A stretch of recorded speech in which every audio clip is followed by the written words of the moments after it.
Hi, my name is Stefan Sindoni. Thank you for tuning into another broadcast of Stefan's World. Today's date is December 3rd, 2020.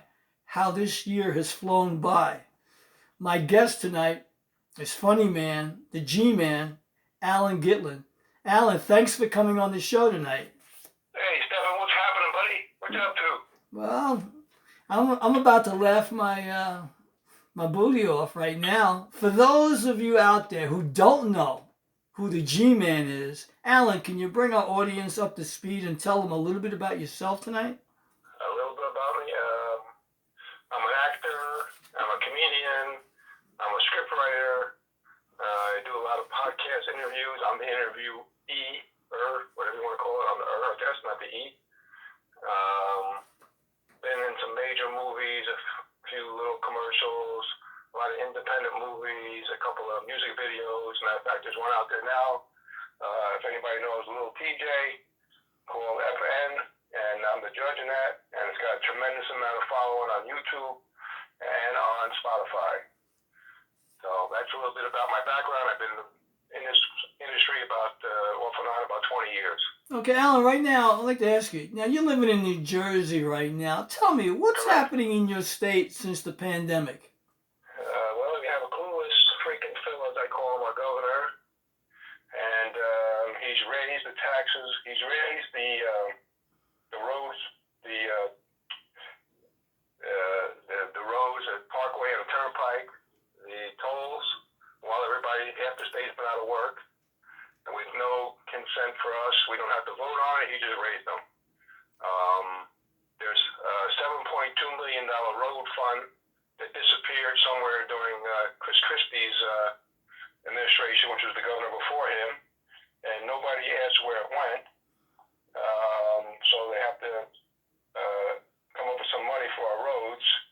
And also, when Chris Christie was in office, we were the second lowest, I believe, state tax on gas, and now we're second to the highest because he put a 23 cents tax on our gas, and then there was a built-in thing that if you didn't sell enough gas in a certain amount of time, you could put another 10 cents in there. Of course, during the pandemic, when half New Jersey was out of work, they should have had a bill that said, let's hold off until 6 months after COVID was ended to see how much gas we sell, but they just put that 10 cents into effect October 1st. So not only do we get whacked with the tolls, but we got whacked with more taxes on our gas, and half the state is out of work and collecting unemployment, and that's really nice to help the people out, isn't it? Sure, I mean, they're helping themselves and not helping the people. Yeah, I mean, Yes. now right now, for comedians, because I remember back in the day when I hosted comedy shows in New Jersey, Pennsylvania, Right. we got people to come in audiences, 200, 250 people we filled the Right. rooms. But now, with this pandemic, with the 25%, maximum and no alcohol after 10 p.m., how does a comedian get out there and get noticed? It's very hard. Very few clubs are doing anything. A few people are doing stuff virtually or Zoom, but you can't get the crowd that you would have. And listen, where the comedy clubs really make their money is the liquor and the food. And if you have 25%, let's say your club's seats 100, and you got 25 people in there, you can barely pay the comedian, let alone your bills. So it's really not working for anybody right now. And guys are not getting out there to try to do whatever they can on Zoom. That's the only thing you can do. Gotcha. Try out new material. As a matter of fact, Jeff Dunham had something on the other day. It was the first thing he's done in like 8 months. On Comedy Central. He hasn't done his act, and he's been home and with his 2 little boys from a second marriage. And he just put together an act because he needed to get on TV. He's got bills to pay too. He's got child support. He's got, a couple of kids from his first marriage. So, he's one of the big time comedians right now. He's probably making the most money out of any comedian right now before COVID. The ventriloquist with all the, with Walter and Ahmed and Peanut and Bubba J, all those guys, And he's extremely funny. Oh, forget Jose Jalapeno. Forgot him.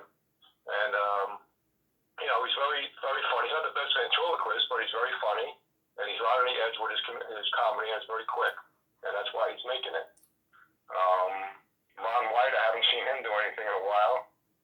But I know he's going through a divorce also, so who knows what's going on with him. Well, I think you're right. Right now, it's a difficult time to get out there and to be funny. Most people are in fear. You know, they let Right. the false Right. evidence appear real, and they're afraid to laugh because right now, Yeah, you know, there's not a lot of humor going on right now in this pandemic. You know, you got Chuck the Schmuck and you got Fancy Nancy. You know, and you got, I don't mean to pick on people of LGBT, but you got Cuomo the homo. You know, so you know. I don't mean to pick on anybody because I have friends that are gay, and that's fine. That's your lifestyle, and you know, as long as you don't throw it on me, you know. But he is a whack job, and you got, of course, Fredo, his brother, Chris, you know, who follows in his footsteps, you know. Fredo, you mean from The Godfather, right? Yeah, Fredo Cuomo, yeah. Yeah. Yeah, Dumb and Dumber. You know, it's just so funny. I watched one time. Yeah, but we don't know which one is which, though. I watched one show where Chris interviewed Andrew. I was like, oh my God, these guys serious? I mean, they're not playing with a full deck. Yeah. I don't even think they're playing with the box. And it's just sad. I mean, he's playing with himself, I think. well, now he is, I guess, because his girlfriend left him. So. Right, and what the governor's girl left him too. She's out in California. Sandra D, I think her name is, whatever she was. Okay. The chef. Okay. Yeah. Well, somebody else is sampling the recipe right now, I would imagine. Well, it's not either one of them, that's for sure. Yeah. Yeah. You know, they're so full of themselves. If I ever met them, I'd have to make sure I had my cowboy boots on, you know? Well, you'd have to have some high boots on because they're going to eat a lot of shit. So, I want to ask you now about some stories. Tell me about something recently happened, something that's hard to swallow, something that you just ticks you off, let's say. Hard to swallow. Well, I don't know if I tell you this dating story. This is a very true dating story. About 3 months ago, I met this lady online who lived on 72nd and First Avenue in the city. She wants to meet me. She don't want to talk on the phone. You know, I just want to meet you. I'm not playing games. So I agreed to meet her in the city. I said, listen, pick out a place for lunch.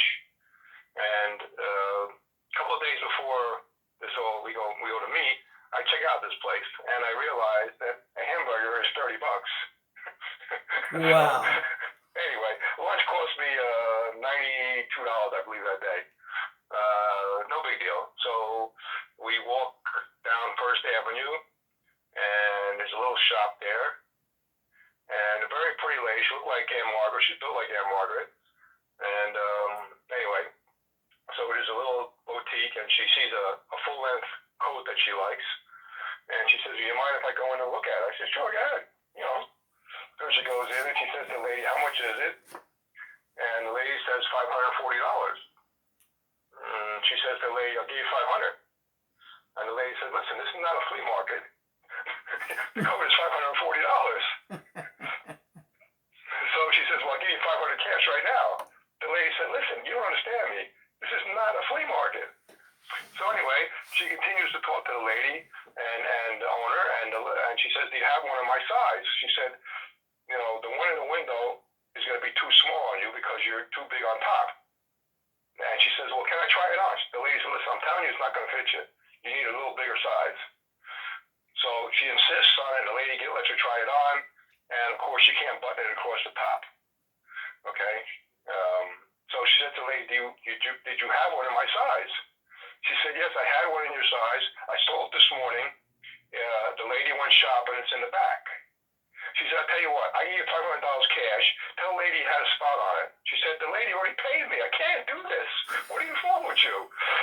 So we walk out, and I'm a little embarrassed, but okay, whatever, you know. And we walk into Central Park, and she's wearing a mask, and she's yelling at people, you motherfucker, put your fucking mask on. What the hell is wrong with you? And I'm like, what the hell are you doing? And not just to one person, to everybody that doesn't have a mask on. You know? I mean, listen, I agree. You should be wearing a mask, but I'm not going to berate somebody if they don't want to wear it. You know what I mean? You're outside. It's not like you're in a closed, you know, place. So anyway, we go back to her apartment, which is on the 27th floor, over overlooking Central Park. And she starts taking out, she lost her husband about 8 years ago, and he was hit by a cab and pushed her out of the way so she didn't get hit, and unfortunately the man died. He was 15 years older than her. Second marriage for both of them. Anyway, so she starts taking out his medals from Korean War. He was a doctor, he was a medic or something, and saved people's lives. He had a Purple Heart or something, I don't know. And she's showing me all these medals, and then she's telling me she doesn't talk to her kids, that they're pieces of shit. And then she says, oh, by the way, do you want his Xanax? Really? And then the best of all is she tells me that there's some guy she was seeing for 6 or 8 months, and he's a millionaire. He lives in Philly, and he's been coming into the city once or twice a month, and every 2 weeks, he stays here, wham bam, thank you, man, and he goes on his merry way. And so she finds out that he's married, and she's telling me all this, and he says to her, well, can I still come and fuck you? And she says, yeah, give me $2,000 every time you come. So for the last 6 months, he's been doing this, which is basically being a whore, basically. And she's telling me that this apartment that she lives in costs $5,000. Now, I think I'm stepping up, in class here, and I found out this lady is, like, really in the gutter, So the next day, I leave, and I just didn't feel well. I didn't feel well. One of those days where you just wake up and you don't feel well. So I sent her a text. I said, listen, I know you wanted me to come to the city today. I'm not coming in. I don't feel well. Turn the phone off. I just don't really feel well today. So I get a text later on from her, what's wrong with you? You're ignoring me. I said, listen, I told you the phone is off. I'm really not paying attention to the phone. I've been sleeping all day. I really don't feel well. Just kind of leave me alone. So the next morning, instead of saying, I hope you feel better, she says to me, why do you ignore me? Why didn't you want to come in the city yesterday to see me? So I laid it all out to her. I said, listen, first of all, no guy wants to hear that you're screwing somebody else, okay? Nobody in the right mind is going to take a Xanax when you first meet somebody. You embarrass me with this mask thing. You embarrass me with the store thing. And call them, no matter what kind of problems you have with your children, you don't call them pieces of shit, okay? And I said, be honest with you, I said, I think you need help. I think you've never gotten over your husband's death.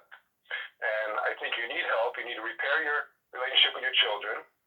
You need to tell this guy that's giving you $2,000 to screw you to get lost, number one. I said, I think you need a psychiatrist and you need to work on yourself before you can be with anybody else. So about 4 or 5 hours later, I get a text from her saying, thank you for being so honest with me. So here's a woman, I think I'm moving up in class, a really classy lady, and I found out that she's really lowered in, I don't know, dirt, pretty much, you know what I'm saying? Well, she was in class. She was just a piece of ass, Yeah, and I don't even know if she was that even, because I didn't get any, so it don't matter. Yeah, well, you're better off you didn't, because it would have came with a high price tag. Oh, it would have came with a nut job. Yeah, and not a walnut either. It might have been a Pomeranian or something. I don't know. Well, sunshine always follows rain, so things have to get better from there. Yes. So that's something I thought was kind of funny in this pandemic. I just couldn't believe it. This woman is supposed to be this classy lady, and I find out that she's lowered in dirt and just a whack job, pouring herself out. Well, it is. It's like you just have to wait for the right one. I mean, you got to weed through the garbage till you find the treasure. Well, it's a needle in the haystack. You got to try and find that needle in the haystack. That's all. Yeah, you will. You got to go through the hay to get to the needle.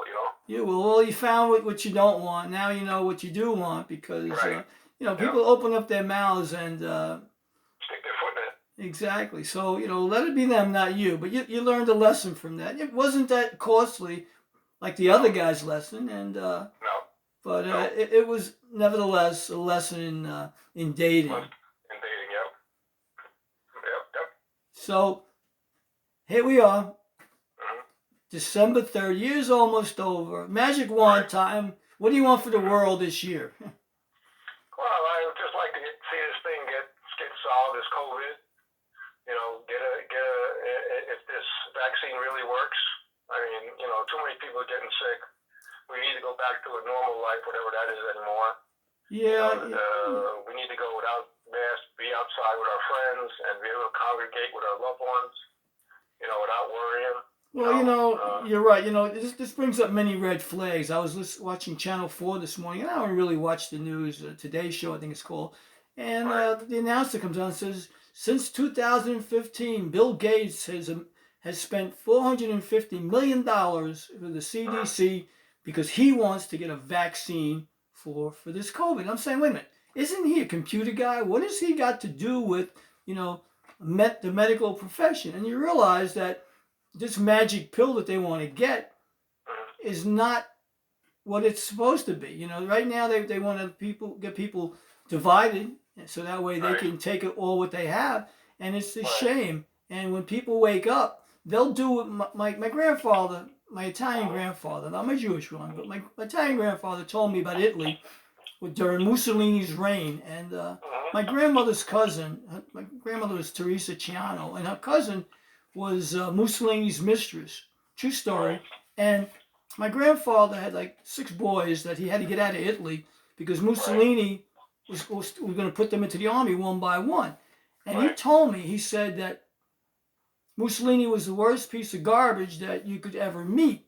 But the Italian people, when they figured it out, they shot Mussolini and his mistress girlfriend and his whole cabinet, and then hung them all upside down in Rome, where people spat on them, thereafter. And I think what's going to happen is people in this country are going to wake up and revolt and say, you know what, we're not taking it no more. I know so, because right now there's no evidence.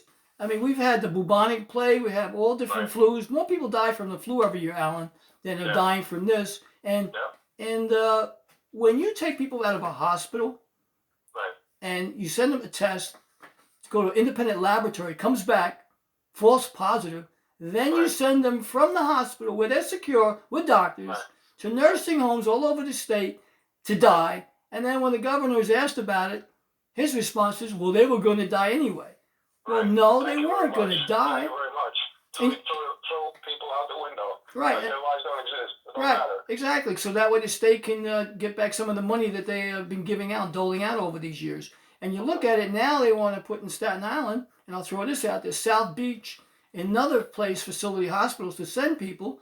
But in South Beach, they've got this orange zone now, and all the essential businesses will close, so that way they can bring these people into this hospital. Nobody will see them, because if it's a Death Valley Days facility and nobody can be around there, then another 3,000 people can mysteriously die. But I met a man who was in a park in Totten Park in Queens, and he told me he saw all the body bags and the freezers in the Brooklyn docks there that were all killed from this COVID. And there was one couple whose mother or father was in Jersey hospital, and they said that they were dead. They rushed up there, and the son opened up and unzipped the bag before it went downstairs to the morgue, and his father was still alive. Wow. So crazy shit, man. Yeah, but you didn't see that afterwards more on YouTube. Then it was like one and done, because the truth is stranger than fiction. But right now, if what I've said is true, the last place you want to go to right now is to a hospital. Now, speaking of hospitals, on November 9th, you had surgery for your heart. Tell me about that. Well, I had a heart attack 4 years ago on November 9th. I collapsed on the street in New Jersey, and they put a stent in my heart a couple days later. And last February, this February of 20, I did a stress test, and I flunked it. And the doctor didn't believe that I flunked it. He had the equipment in his office. And he actually read the thing like 3 times. He didn't believe it, because everything I do is, right on. And he said, listen, we don't want to take a chance. We want to see what's going on, because, you collapsed in the street, and we didn't have a warning on that one. So they took pictures, and they found out I had a 75% blockage. But they didn't want to do it because that was right when COVID hit, March 12th, I believe it was. So I walked around with this thing. I also lost 25 pounds after my heart catheterization. I had no desire to eat for 14 days. I lived on soup and water, basically.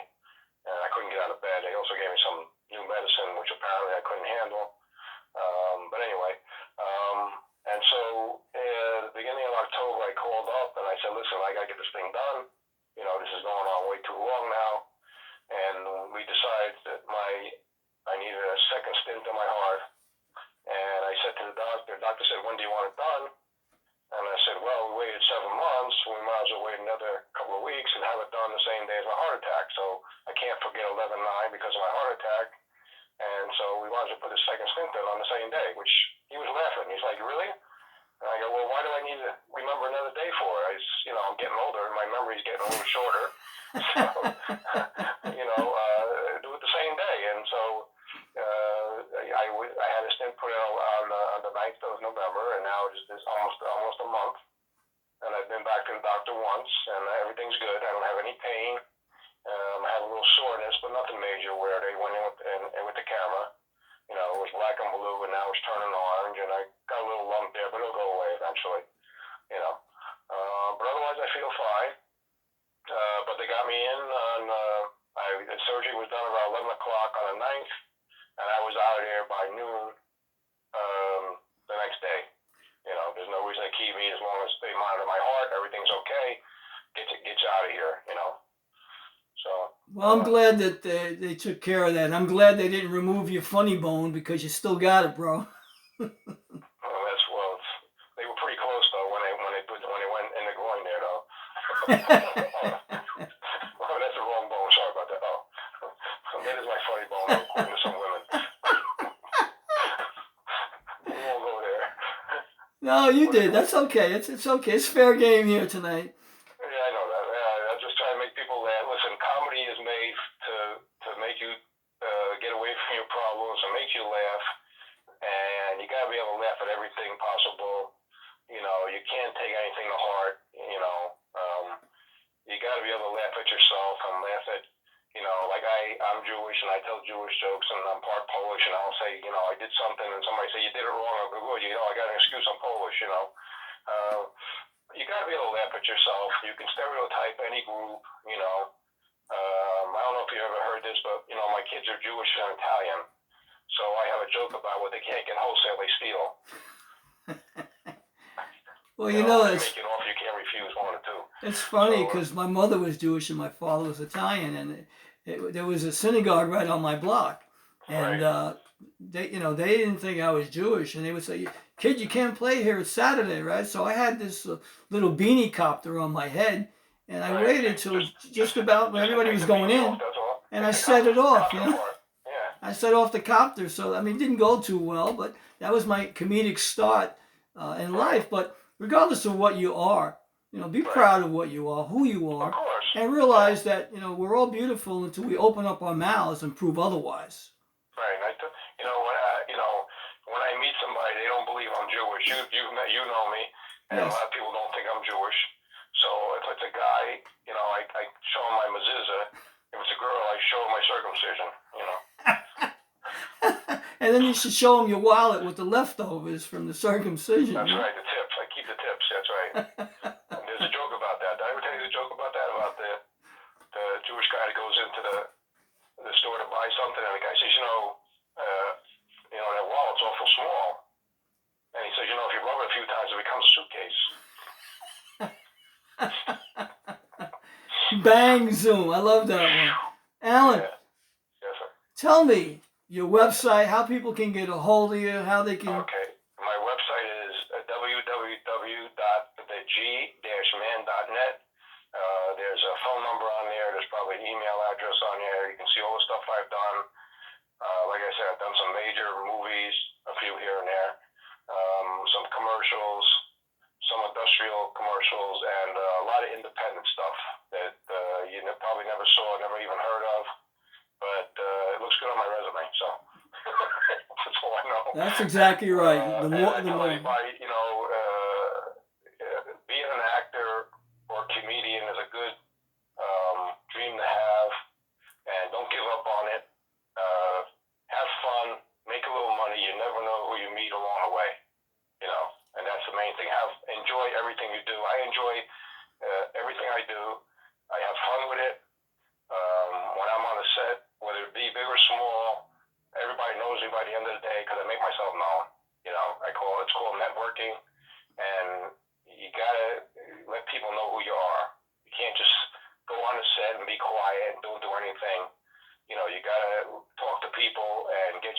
out there, you know. Well, So I just have you're fun right. with everything I do. You're right. And Allan, it's been a pleasure tonight chatting with you, and you are definitely a rising star, and no one's going to stop you from shining brightly, that's for sure. And while you're around, enjoy it, because life is what you make it, my friend. Life is very short. People don't realize it. Yeah, we all have Try not a to hold born a on. grudge. Yeah. You know, I try not to hold a grudge on anybody. If you don't like somebody, just stay away from them. That's all. You're right. I mean, if you do, you know, you might as well dig two graves, one for yourself and one for the other person. So you can't get down to that level. And That's correct. you know, so You know, if somebody crosses me, you know, I'm a really easygoing guy, and I'll do just about anything for anybody. If you cross me, there's no coming back, and I'll just stay away from you. That's all. yeah, I'm kind of the same way. I'll make sure that I'm not in your circle anymore. That's all. You're not in my circle.